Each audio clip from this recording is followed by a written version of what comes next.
예, 안녕하십니까. 자, 오늘은 나냐 한담 27번째 이야기로 지난 시간에 수포해드린 바와 같이 또 다른 한 명의 우국지사인 민영환의 유서 가지고 여러분들하고 잠시 이야기를 해볼까 합니다. 이 민영환이라는 사람은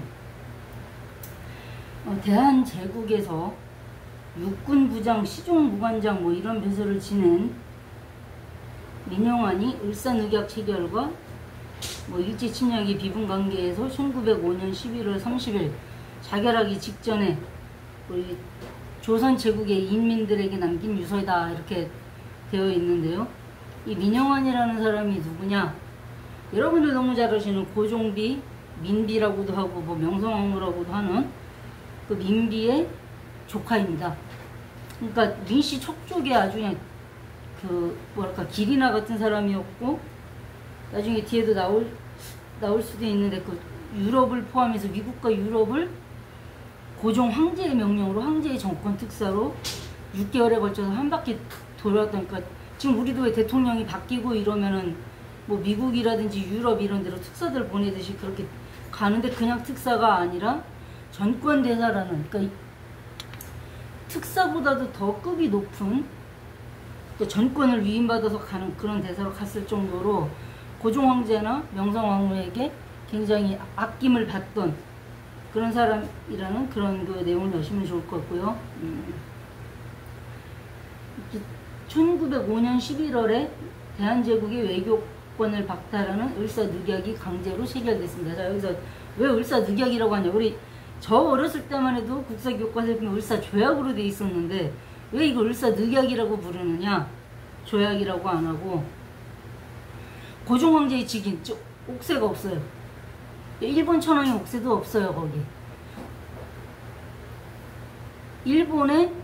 일본에서 이 조선 땅으로 보냈던 통감이었던 이토 히로부미하고 박재순이라는 외부 대신의 직인만 있어요.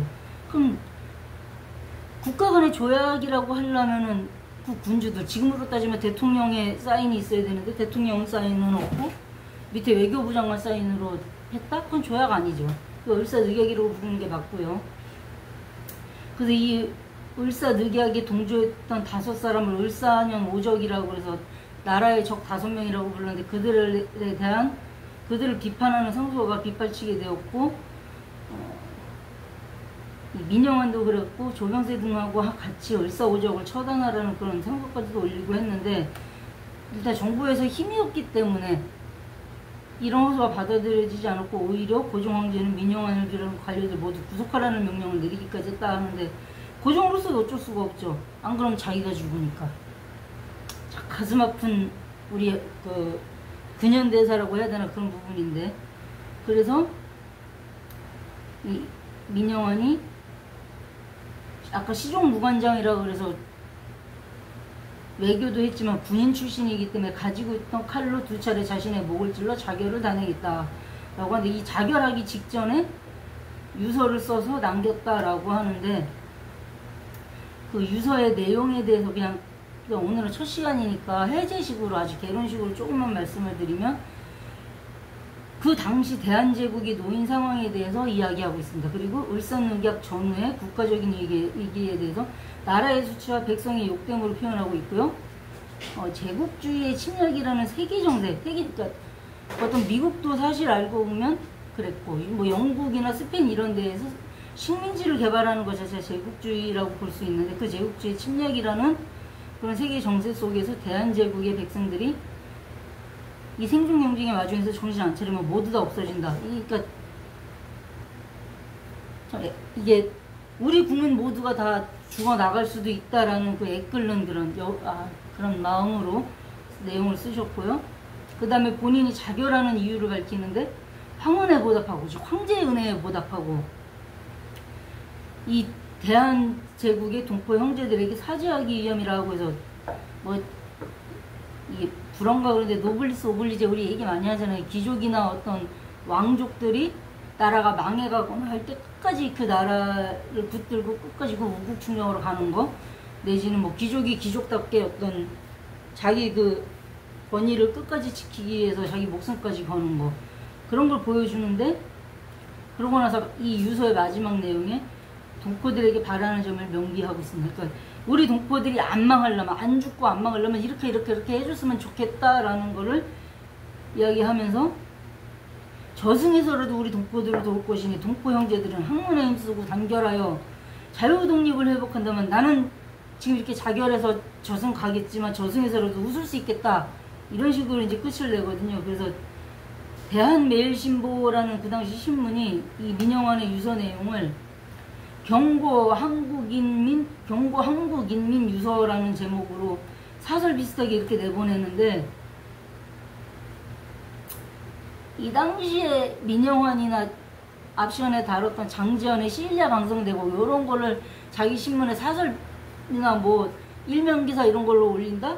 해관당할 거 각오하고 하는 거예요. 해관 당해도 좋다, 이건 우리 국민들이 알아야 된다, 이런 생각 가지고 하는 거기 때문에 굉장히 참 이게 어떤 우국충정이라는 말로도 표현이 안 되는 참 그 절절한 그런 이야기인데, 이 민영환이 이렇게 유서 남겨놓고 자결한 이후에 그 당시 좌의장이었던 조병세나 전 대사원이었던 손명선, 또 전판이었던 홍만식, 학구주사 이상철 이런 사람들을 따라서 자결 순국함으로써 일본의 침략에 대해 저항하는 우리 어떤, 그러니까 일제에 저항하는 그 독립운동의 어떤 그 기자 되기는 했는데, 아직은 독립운동이라고 하면 안 되는 게 외교권만 뺏긴 거지 국권 전체가 다 넘어간 게 아니라서. 근데 요때 요런 움직임들이 나중에 1910년에 순종이 강제 퇴위당하고 나라를 완전히 일본에 합병당해서 뺏긴 뒤에는 뭐 최익현, 고종 때부터 활동했던 최익현 이런 사람들이 향리로 내려가서 그 이제 위병을 일으킨다든지 이런 것부터 시작을 해서 나중에 1919년 되면은 또 이제 아예 3.1운동이 일어나고, 그것 때문에 핍박받기 시작하니까 상해나 뭐 만주, 충칭 이런 데로 나눠서 우리 독립외국 운동가들이 나눠가서 이 그 제국으로도 안 된다, 이제 정체를, 그러니까 어떤 정치 체계를 미국식의 어떤 민주주의로 바꿔야 한다라고 해서 대한민국으로 바꾸고 임시정부를 세우죠. 그 임시정부 나중에 상해에서 총통합하게 되고 26년인가요. 그래서 우리 헌법 전문에도 보면 그러니까 3.1운동, 그 독립전신을 고쳤던 3.1운동을 계승한 상해 임시정부의 법통을 계승한 우리 대한민국 정부는 이렇게 나가거든요. 그러니까 3.1운동에 의해서 몇 달 뒤에 나중에 상해는 뭐 물론이고 사실 뭐 만주에도 그렇고 몇 군데, 중국 땅에만 4군데인가의 임시정부들이 생겼다가 26년인가 27년도에 다 통폐합이 돼서 상해로 모여 있을 수밖에 없었고, 나중에 그게 또 충칭으로 또 도망을 막 갑니다. 근데 어쨌든 뭐 임시정부 여기 있다 저기 있다 한 거 뭐 그게 중요한 문제가 아니라, 그런 임시정부의 법통을 계승한 우리 대한국민은 이렇게 나가요, 헌법 전문에. 그럼 뭐냐? 민영환이나 장지연의 시일야 방송되고 요런 그 글들을 통해서 고치됐던 어떤 우리 민족의 민족주의라든지 어떤 독립, 뭐 외세 대항하는 그런 어떤 그 생각들이 나중에 상해 임시정부로 넘어가고, 그 상해 임시정부에서 1945년에 뭐 광복이 됐고 48년도에 재헌국회가 되고 초대 대통령으로 이승만이 뽑히면서 대한민국 정부가 수립됐다라고는 하지만, 엄밀하게 그 대한민국 정부는 상해 임시정부의 법통을 개정하고 자기네가 만든 재헌국회에서 만든 재헌헌법에 그렇게 박아놨어요. 정말 그 전문은 구차로 개정되면서도 단 한 번도 그 구절은 바뀐 적이 없어요. 9번 내내 나와요, 그건. 3.1운동, 4.19 혁명, 그리고 상해 임시정부의 법통을 개정했다. 이 세 가지가 빠지면 그건 헌법 전문이 아니라고까지 할 정도로 이 세 가지는 구차히 개정되는 동안 계속 박아놨어요. 왜 그러셨을까? 우리 헌법학자들이나 국회의원들이 헌법 개정안 낼 때 이 전문에서 이 세 가지는 왜 그대로 아주 그냥 손도 안 대고 놔뒀을까? 이 세 가지 빼면 대한민국이 아니라는 거거든요. 이게 스님이 돼갖고 또 무슨 헌법 강의를 하고 있다 소리 들을까봐 여기까지만 하겠습니다. 그래서 이 민영환의 유서가 을사늑약 이후에 전 국민적인 항일 분위기에 굉장히 중요한 기폭제가 되었다. 오늘은 여기까지 말씀을 드리고요. 이제 다음 시간에는 난이한담 28번째 이야기인데, 이 민영환의 유서 본 내용을 가지고 역시 그냥 읽고 그러니까 읽고 해석하고 꼭 중요한 부분만 이렇게 해설하는 뭐 근데 해설할 것도 사실 별로 없어요. 여러분들이 다음 시간에 들어보시면 알겠지만 내용 자체가 그렇게 어려운 게 없어요. 다만 이 민영환의 비분관계한 그 마음을 좀 아셨으면 해서 제가 너무 막 그 뭐라 해야 될까 좀 애끓는 마음이 있어서 그거 한번 보시라고 가져온 내용이기 때문에 다음 시간에 이 민영환의 유서 이제 본문 내용 가지고 한번 더 짧게 말씀을 드려보도록 하겠습니다. 예, 오늘은 여기까지 하는 걸로 하겠습니다. 예, 감사합니다.